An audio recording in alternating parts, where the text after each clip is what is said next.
Going over IRS Notice CP25.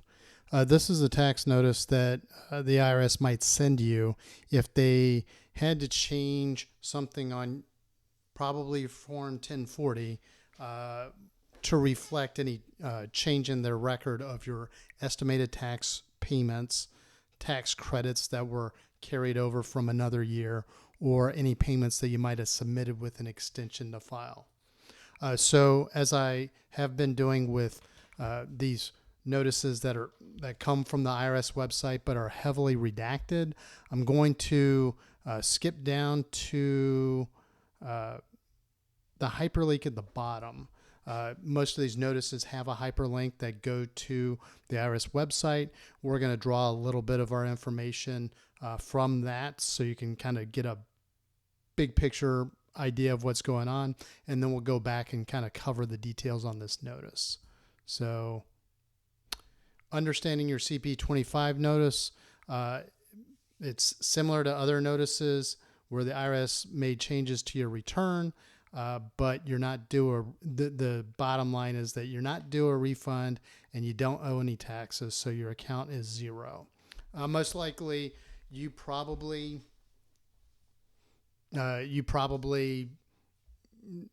this is the correct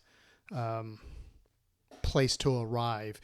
Maybe the IRS didn't understand a tax payment that you had previously submitted, and they were kind of going back and forth with you and saying that you owed money, but then you presented them with some information that updated an estimated tax payment amount, or maybe a check cleared, and they finally reconciled your balance. But this is, if I receive this notice based on the tax situation, I think I would come to the conclusion that I'm good to go for the given tax year.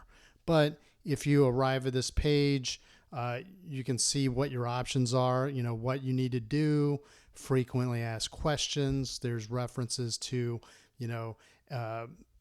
we'll put links in the show notes to resources we've created if you need to use IRS Form 1040 ES to adjust future estimated tax payments, or if you need to go back and file an amended tax return, you would do that on IRS Form 1040-X.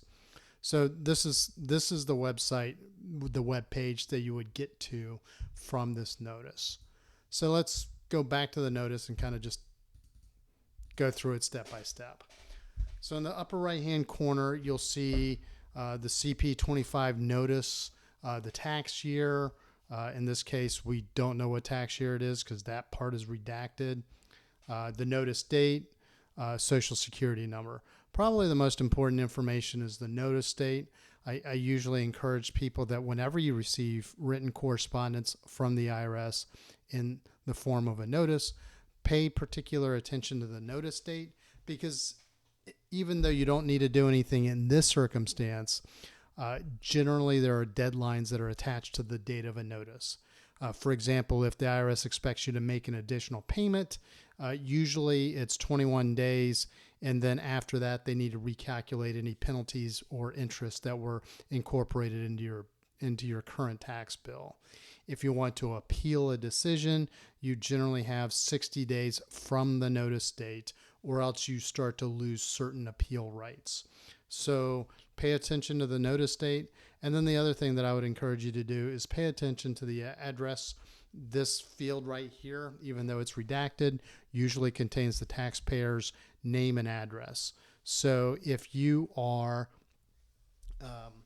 if you have recently moved, or if you are relocating, you'll definitely want to make sure that your address is up to date in the IRS records. And you can do that in one of several ways. First, simply by filing your most recent tax return. If you file it with the new address, the IRS is prompted to update your tax record accordingly. Two, you can call the 800 number. You may have to navigate a phone tree, but eventually you'll get to someone. You'll validate your information, and then you can change your address over the phone. And then the third way is to file the IRS official change of address notice, and that's known as IRS Form 8822, or for business owners, IRS Form 8822-B. So you complete one of those forms, and it usually takes between 4 and 6 weeks for the IRS to process that.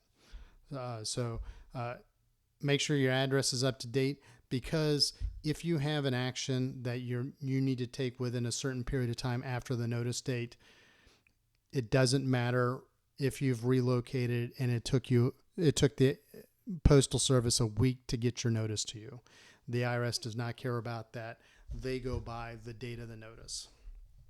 So details about this particular notice,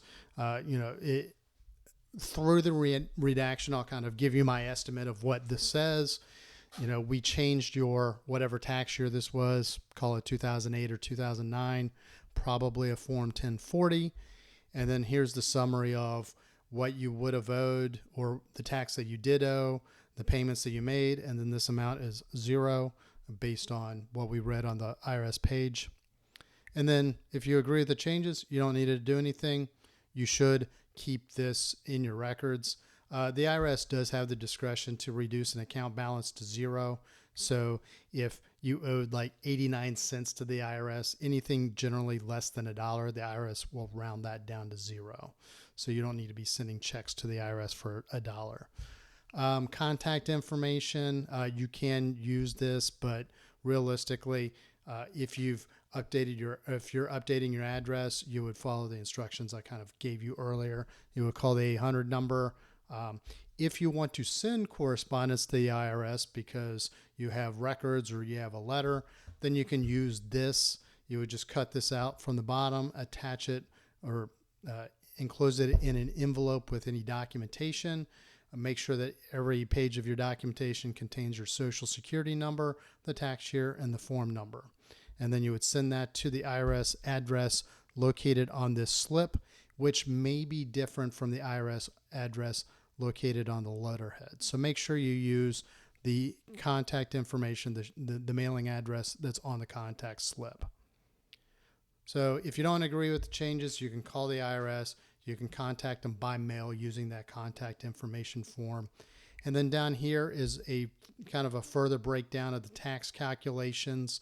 So understand that in your situation, you probably would actually have numbers that you can go back to your tax return and figure out. And then in this case, there's the reason. The IRS records show that you didn't make estimated tax payments. It could be whatever it is. So, in this case, it seems like maybe they rounded down. You were expecting a refund. So, you could either just say, I'm okay, or you could actually take the time to pull up your records. You would probably have to contact the IRS and say, hey, here are checks that I made out to the IRS that don't appear to be credited to my account, or you could send that in a letter. So, whatever it is, when you respond to the IRS, you at least have this kind of explanation on, that you're responding to. So this is a pretty straightforward notice. So in most cases, I probably assume that most people would just say, all right, this is closed out this tax year, and most people would probably be okay with it. But if you think you were expecting a refund, then you may need to call the IRS and just kind of dig down further. So we'll put links in the show. That's all we have for this notice. We'll put links in the show notes to resources we've created about certain forms that we covered in this video. So you can either subscribe to our newsletter if you like reading our articles, or you can subscribe to our YouTube channel if you like watching videos instead. Please do one or the other, or both. So if you have any questions or comments, or if there's another topic that you'd like to see in an upcoming video, don't hesitate to hit me up in the comments section. Thank you very much and have a great day.